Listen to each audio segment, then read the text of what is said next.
de plus en plus content de lui, et d'une humeur plus enjouée qu'à son ordinaire.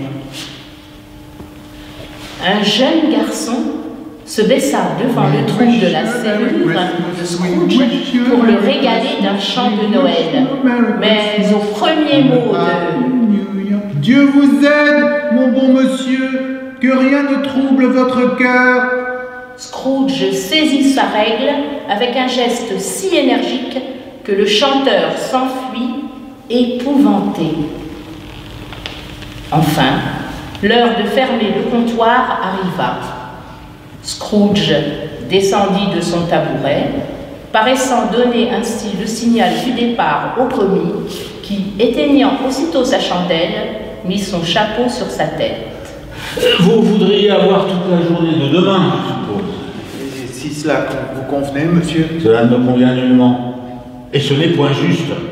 Si je vous retenais une demi-couronne pour ce jour-là, vous vous croiriez lésé, j'en suis sûr. Et cependant, vous ne me regardez pas comme lésé, moi, si je vous paye une journée pour ne rien faire. Cela arrive qu'une fois par an. La pauvre excuse pour mettre la main dans la poche d'un homme tous les 25 décembre. Mais je suppose qu'il vous faut la journée tout entière. Tâchez au moins de m'en dédommager en venant de bonne heure, après-demain matin. Le commis le promit.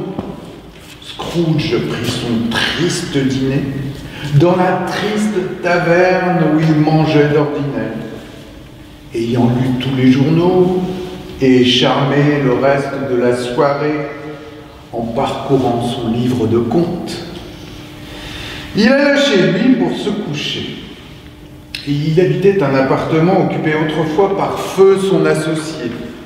C'était une enfilade de chambres obscures qui faisait partie d'un vieux bâtiment sombre. Au moment où il mit la clé dans la serrure, Scrooge vit dans le marteau de la porte, non plus un marteau, mais la figure de Marley. Oui, vraiment, la figure de Marley. Il s'arrêta avant de fermer la porte et commença par regarder avec précaution derrière elle. Mais il n'y avait rien derrière la porte, et il la poussa avec violence.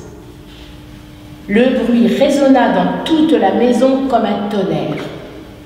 Il traversa le vestibule et monta l'escalier.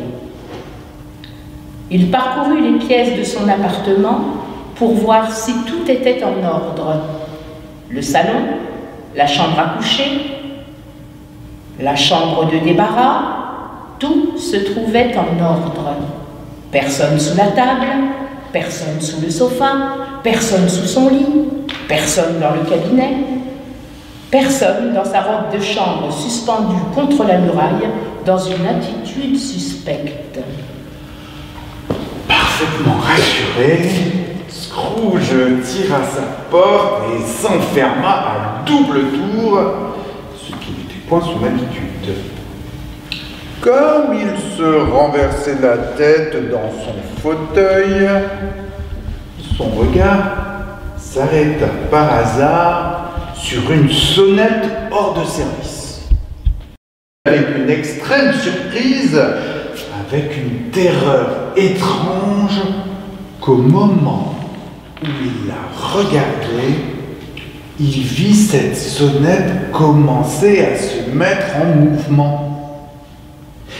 Elle s'agita d'abord si doucement qu'à peine rendit-elle un son. Mais bientôt, elle sonna double carillon et toutes les autres sonnettes de la maison se mirent de la partie. Cela ne dura peut-être qu'une demi-minute, une minute au plus, mais 7 minutes pour Scrooge fut aussi longue qu'une heure. Les sonnettes s'arrêtèrent comme elles avaient commencé, tout en même temps. Leur bruit fut remplacé par un choc de ferraille venant des profondeurs souterraines, comme si quelqu'un traînait une lourde chaîne. La porte de la cave s'ouvrit avec un horrible fracas, Et alors, il entendit le bruit devenir beaucoup plus fort au rez-de-chaussée, puis monter l'escalier et enfin s'avancer directement vers sa porte. Sottise encore que tout cela, je ne veux pas y croire. Il changea cependant de couleur lorsque le spectre traversa la porte massive et pénétrant dans la chambre, passa devant ses yeux. Le même visage, absolument le même. Marley, avec son gilet ordinaire, ses pantalons collants et ses bottes dont les glands de soie se balançaient. La chaîne qu'il traînait était passée autour de sa ceinture et son corps était transparent, si bien que Scrooge pouvait voir les 2 boutons coudus par derrière à la taille de son habit. Que veut dire ceci? Que désirez-vous de moi? Beaucoup de choses. Qui êtes-vous? Demandez-moi qui j'étais. Qui étiez-vous alors? De mon vivant, j'étais votre associé, Jacob Marley. Pouvez-vous vous asseoir? Je le puis. Alors faites-le. Scrooge fit cette question parce qu'il ne savait pas si un spectre aussi transparent pouvait prendre un siège et il sentait que si par hasard la chose était impossible, il le réduirait à la nécessité d'une explication embarrassante. Mais le fantôme s'assit vis-à-vis de lui comme s'il ne faisait que cela toute la journée. Vous ne croyez pas en moi? Non.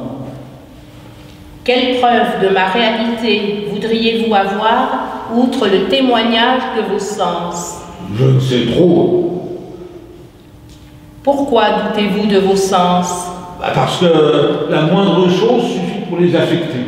Il suffit d'un léger dérangement dans l'estomac pour les rendre trompeurs.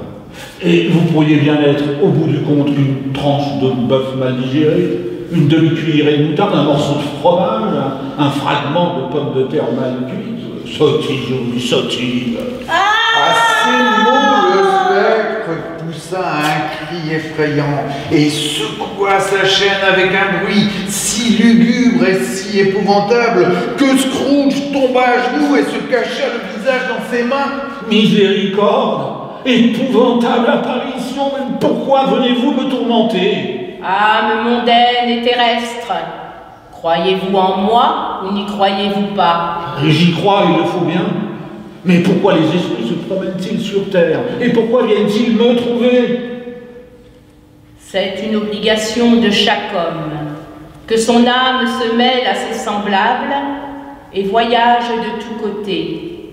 Si elle ne le fait pendant la vie, elle est condamnée à le faire après la mort. Elle est obligée d'errer par le monde.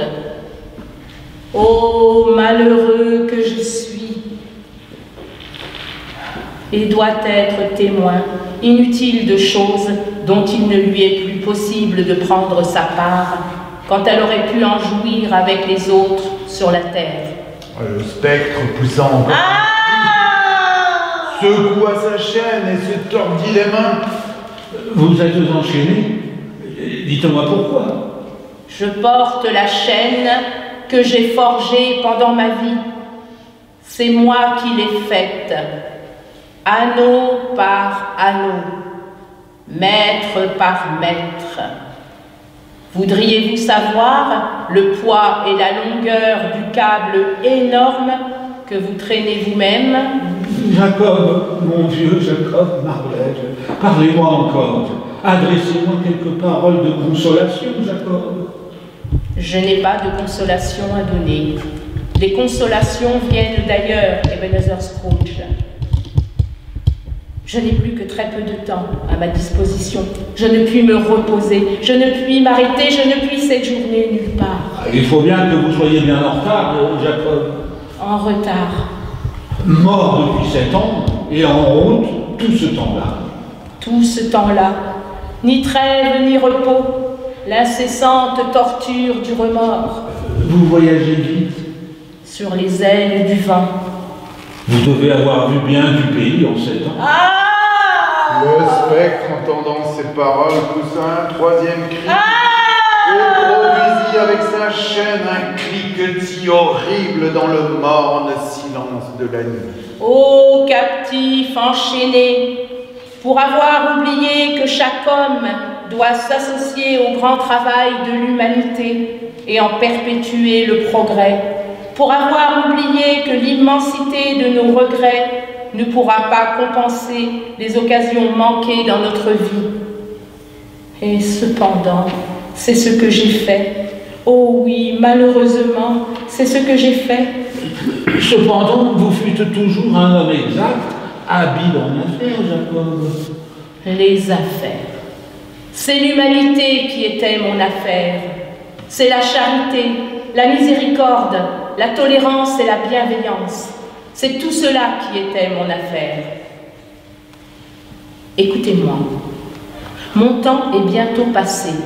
Je suis ici ce soir pour vous avertir qu'il vous reste encore une chance et un espoir d'échapper à ma destinée.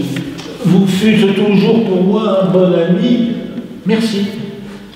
Vous allez être hanté par 3 esprits. Est-ce là cette chance et cet espoir dont vous me parliez, Jacob? Oui. Je crois que j'aimerais mieux qu'il n'en fût rien. Sans leur visite, vous ne pouvez espérer d'éviter mon sort.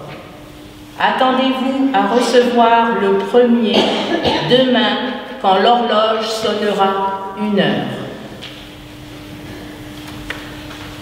Ne pourrais-je pas les prendre tous à la fois pour en finir, Jacob? Attendez le second à la même heure la nuit d'après, et le 3e la nuit suivante, quand le dernier coup de minuit aura cessé de vibrer. Ayez soin de vous rappeler ce qui vient de se passer entre nous. Après avoir ainsi parlé, l'apparition s'éloigna en marchant à reculons. Chaque pas qu'elle faisait, la fenêtre se soulevait un peu, de sorte que quand le spectre l'eut atteinte, elle était toute grande ouverte. Il fit signe à Scrooge d'approcher, celui-ci obéit. Au moment où le fantôme leva la main, Scrooge entendit des bruits confus dans l'air, des sons incohérents, de lamentations et de désespoir, des voix de regret et de remords. Le spectre se joignit à ce cœur lugubre et s'évanouit au sein de la nuit pâle et sombre.